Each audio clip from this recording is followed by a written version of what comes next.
আমন্ত্রণ দেশ জার্নালে আপনাদের সঙ্গে আছি আমি আল ইমরান। শুরুতেই জানিয়ে দেব সংবাদ শিরোনাম।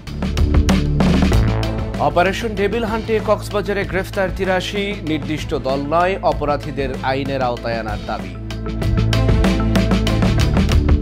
ফ্যাসিস্ট হাসিনার বিরুদ্ধে আন্তর্জাতিক অপরাধ ট্রাইব্যুনালে মামলা চাইলেন বিএনপি নেতা অ্যানি, সরকারকে এগিয়ে আসার আহ্বান। এবং কুকিচিনের ভয়ে পালিয়ে যাওয়া থানচির ২৮ পরিবারের মধ্যে ফিরল ১৫টি, সহায়তা দিচ্ছে সেনাবাহিনী। শুনছিলেন শিরোনাম, এবার বিস্তারিত। সারা দেশে চলমান অপারেশন ডেভিল হান্টে পর্যটন নগরী কক্সবাজারে এই পর্যন্ত গ্রেফতার হয়েছেন ৮৩ জন। স্থানীয়দের দাবি, এই অভিযানে নির্দিষ্ট কোনো দল নয়, সমাজে বিশৃঙ্খলা সৃষ্টিকারী, চাঁদাবাজ, ছিনতাইকারী সহ দুষ্কৃতিকারীদের আইনের আওতায় আনতে হবে। পুলিশ বলছে, পর্যটন এলাকা সহ পুরো কক্সবাজার জেলায় শৃঙ্খলা বজায় রাখতে কেউ অন্যায় করলে আইনের আওতায় আনা হচ্ছে। কক্সবাজার প্রতিনিধি রহিদুল কবিরের পাঠানো তথ্যচিত্রে ডেস্ক রিপোর্ট। বাংলাদেশের পর্যটন রাজধানী হিসেবে খ্যাত, দেশের পাশাপাশি বিশ্বের বিভিন্ন প্রান্ত থেকে পর্যটকরা ছুটে আসেন এখানে। পর্যটন স্পট হওয়ার কারণে স্বাভাবিকভাবেই অপরাধের মাত্রা অন্যান্য জেলার চেয়ে বেশি এই জেলায়। পাশাপাশি হোটেল মোটেল জোনে চাঁদাবাজি, জমি দখল, ছিনতাই সহ নানান অপরাধ তো আছেই। সম্প্রতি সারা দেশে চলমান অপারেশন ডেভিল হান্টের কার্যক্রম চলছে কক্সবাজারেও। এরই ধারাবাহিকতায় দলমতকে প্রাধান্য না দিয়ে সকল প্রকার দুষ্কৃতিকারীকে আইনের আওতায় আনার দাবি স্থানীয়দের। এই অপারেশনের মাধ্যমে সমাজে বা যারা দুষ্কৃতিকারী, সন্ত্রাসী, চাঁদাবাজ, এই সমস্ত মানুষজন যাতে আইনের আওতায় চলে এসে অপারেশন ডেভিল হান্ট দ্বারা সমাজের শান্তি শৃঙ্খলা বিনষ্টকারী এবং সমাজে প্রতিবন্ধকতাকারী এরা যেন এই অপারেশনের আওতায় চলে আসে। এই অপারেশনের মাধ্যমে অন্যায়কারী যে হোক না কেন বা যে দলই করুক না কেন, তাকে আইনের আওতায় আনতে হবে। এ পর্যন্ত ডেভিল হান্টে কক্সবাজারের বিভিন্ন এলাকায় গ্রেফতার হয়েছেন ৮৩ জন। অপারেশন ডেভিল হান্টের মধ্য দিয়ে যদি সমাজের লুটতরাজ ও অপরাধীরা আইনের আওতায় না আসে, তাহলে অভিযানটি ফলপ্রসূ হবে না বলে মনে করছেন নাগরিক আন্দোলনের এই নেতা। নামের সাথে মিল রেখে যথার্থই ডেভিল হান্ট অপারেশন যেন হয়, এটা কোনো দলের কর্মীদের জন্য নয়, এটা সমাজের সমস্ত দুষ্কৃতিকারী, চাঁদাবাজ, ছিনতাইকারী সবার উপরেই এই ডেভিল হান্টটা কঠিনভাবে প্রয়োগ করা হোক। এমনটা না হলে এই অভিযান কোনোভাবেই সফল হবে না এবং এটা আমরা প্রত্যাশা করি না। সম্প্রতি পুলিশের হাতে গ্রেফতার হয়েছেন সাবেক হুইপ কমলের ক্যাশিয়ার আবু বক্কর ও মহেশখালীর কুতুব জুমের দাপটে আওয়ামী লীগ নেতা ও ইউপি চেয়ারম্যান শেখ কামাল। জেলা পুলিশের মুখপাত্র বলছে, অপরাধীদের বিন্দু পরিমাণ ছাড় দেওয়া হবে না, পাশাপাশি দুষ্কৃতিকারীদের গ্রেফতারে চলমান থাকবে অভিযান।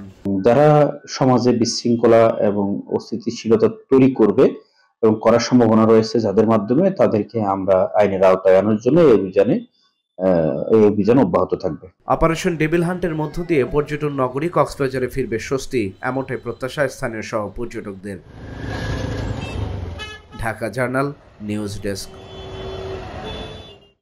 সম্প্রতি জাতিসংঘের একটি প্রতিবেদন বলেছে, ফ্যাসিস্ট সরকার বাংলাদেশের মানবাধিকার লঙ্ঘন করেছে, সরাসরি শেখ হাসিনার নির্দেশে দেশের ছাত্র জনতাকে হত্যা করেছে।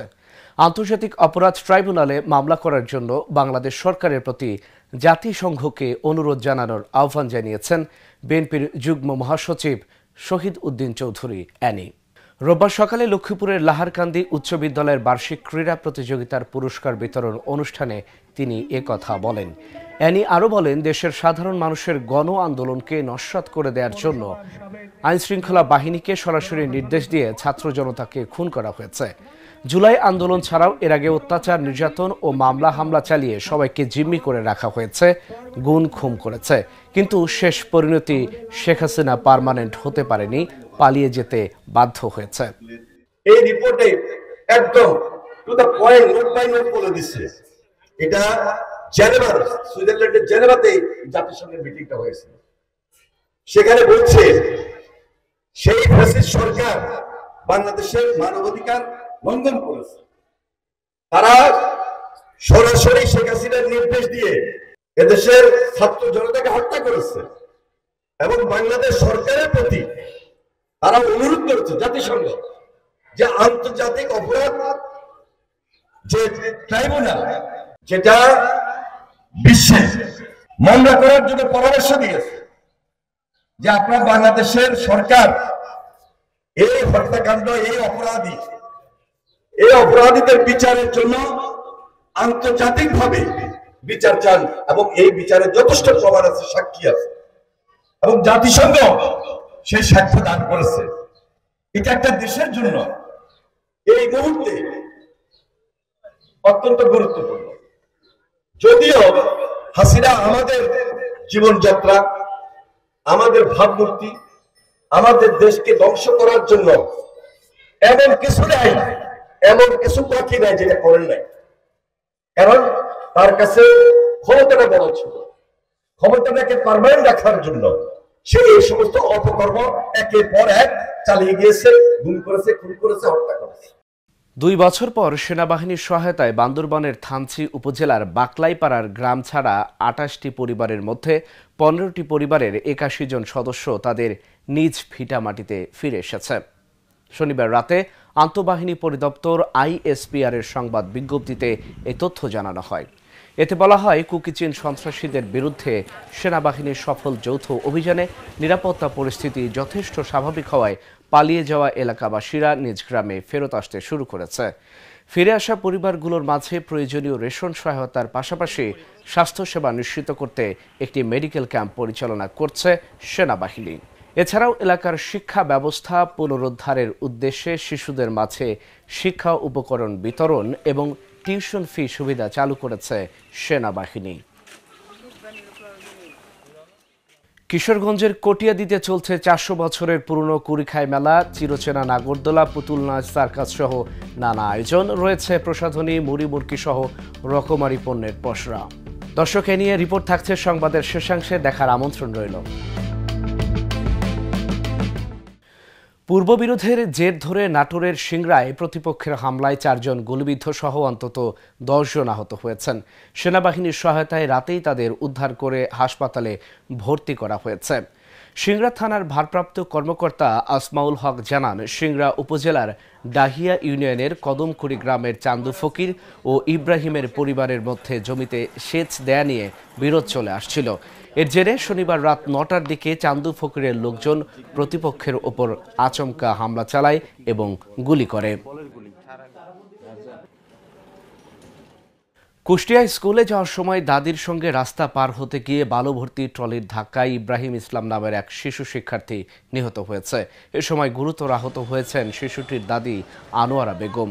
কুষ্টিয়া মডেল থানার ওসি শেহাবুর রহমান জানান, রোববার সকালে কুষ্টিয়া ঝিনাইদহ মহাসড়কের সদর উপজেলার চৌরহাস ফুলতলা স্টেডিয়াম পাড়া এলাকায় এই দুর্ঘটনা হয়। নিহত শিশু ইব্রাহিম ইসলাম সদর উপজেলার বটতৈল এলাকার আহসান হাবিবের ছেলে। সে প্রীতি বিদ্যালয়ের প্লে শ্রেণীর শিক্ষার্থী ছিল। এই ঘটনায় ক্ষুব্ধ জনতা ট্রলিতে আগুন ধরিয়ে দেয়। পরে ফায়ার সার্ভিসের একটি টিম সেখানে গিয়ে আগুন নিয়ন্ত্রণে আনে। পরে ট্রলি চালকের সহযোগীকে আটক করা হয়। সাতক্ষীরা শহরের রসুলপুর এলাকায় নিজ ভাড়া বাসায় গলায় গামছা পেঁচিয়ে আত্মহত্যা করেছেন এক পুলিশ সদস্য। রোববার ভোররাত 3টার দিকে এই ঘটনা হয়। সাতক্ষীরা সদর থানার অফিসার ইনচার্জ শামিনুল ইসলাম বলেন, ওই পুলিশ সদস্যের নাম অনুপম কুমার ঘোষ। তিনি বাগেরহাট জেলার চিতলমারী থানার দুর্গাপুর খরমখালী গ্রামের আশিস কুমার ঘোষের ছেলে। অনুপম ঘোষ সাতক্ষীরা পুলিশ লাইনে কর্মরত ছিলেন এবং স্ত্রীকে নিয়ে রসুলপুর এলাকায় একটি ভাড়া বাসায় থাকতেন। শনিবার রাতে দায়িত্ব শেষে বাসায় ফিরে ভোর রাত 3টার দিকে ঘরের সিলিং ফ্যানের সঙ্গে গলায় গামছা পেঁচিয়ে আত্মহত্যা করেন অনুপম। প্রাথমিকভাবে ধারণা করা হচ্ছে পারিবারিক কলহের জের ধরে আত্মহত্যা করেন তিনি। ভোলার তেঁতুলিয়া নদীতে অবৈধভাবে বালু উত্তোলনের সময় 5টি ড্রেজার ও 12টি বাল্কহেড সহ 37 জনকে আটক করেছে কোস্টগার্ডের সদস্যরা। রোববার সকালে কোস্টগার্ড দক্ষিণ জোনের মিডিয়া কর্মকর্তা lieutenant commander BN Mohammad Siamul Haque এক প্রেস বিজ্ঞপ্তিতে জানান, অবৈধ বালু উত্তোলনকারী ড্রেজারের বিরুদ্ধে কোস্টগার্ড প্রতিনিয়তই অভিযান পরিচালনা করছে।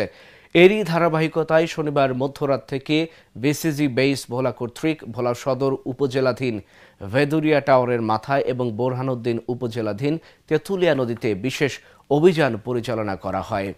এ সময় অবৈধভাবে বালু উত্তোলনকালে 5টি ড্রেজার এবং 12টি বাল্কহেড সহ 37 জন দুষ্কৃতিকারীকে আটক করা হয়। পরে মোবাইল কোর্টের মাধ্যমে জব্দ করা ড্রেজার ও বাল্কহেড BIWT এর জিম্মায় রাখা হয়েছে। এই অভিযান আগামীতেও অব্যাহত থাকবে বলেও জানান তিনি। প্রযুক্তি নির্ভর টেকসই কৃষির অধিকতর বিকাশের লক্ষ্যে 3 দিনের মেলার আয়োজন করেছে যশোরের চৌগাছা উপজেলা কৃষি সম্প্রসারণ অধিদপ্তর। উপজেলার বৈশাখী মঞ্চে এই মেলার উদ্বোধন করেন উপজেলা নির্বাহী কর্মকর্তা সুস্মিতা সাহা।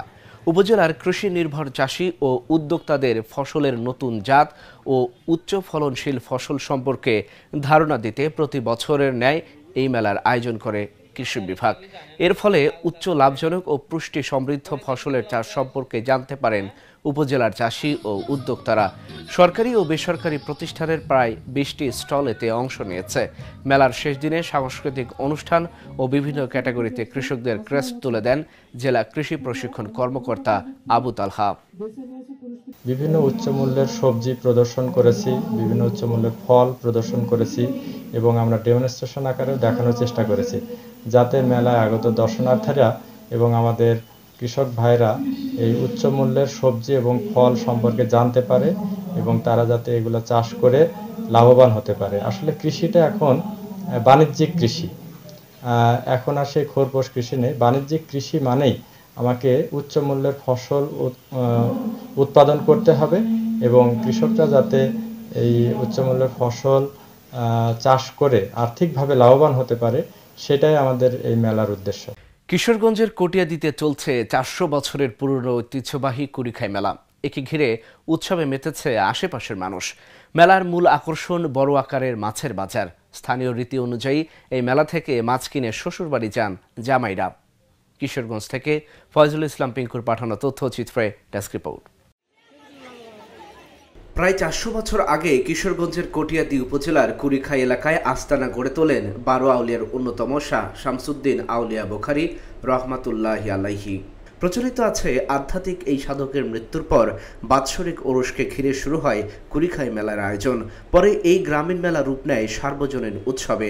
বরাবরের মতো এবারও আয়োজন করা হয়েছে সপ্তাহব্যাপী মেলার। এতে ভিড় জমাচ্ছেন নানা বয়সী দর্শনার্থীরা। মেলায় রয়েছে গ্রামীণ মেলার চিরচেনা নাগরদোলা, পুতুল নাচ, সার্কাস সহ নানা আয়োজন। দোকানিরা প্রসাধনী, মুড়ি মুরকি সহ রকমারি পণ্যের পসরা সাজিয়ে বসেছেন। কুড়িখাই মেলা আমাদের ঐতিহ্য একটা জিনিস, আমার বাপ দাদা করছে, আমরা করতেছি, আমরা ছেলেপেলেকে বলবো করার জন্য। প্রতি বছর আসি আমরা এলাকার মেলা, বাপ মারে ফ্যামিলি বন্ধু বান্ধব নিয়ে সবাই মেলা করার জন্য। আমরা আসছি দূর থেকে, নাদার থেকে আসছি। এখানে 400 বছরের ঐতিহ্যবাহী মেলা, আমরা দূর থেকে শুনে আসছি। এই মেলা আমরা ছোটবেলা থেকে আসি, এই জন্য আবার আসা আর কি। আমাদের মেলার মধ্যে তো বহুত কিছুই দেখছি আমরা, বিভিন্ন রাইডার যেগুলো আমরা আগে দেখতাম ইয়েতে পার্কে, এগুলা আজকাল দেখা যায় যে ডিজিটাল যুগের ব্যবস্থাপনায় এখন মেলাতেও পাওয়া যায়।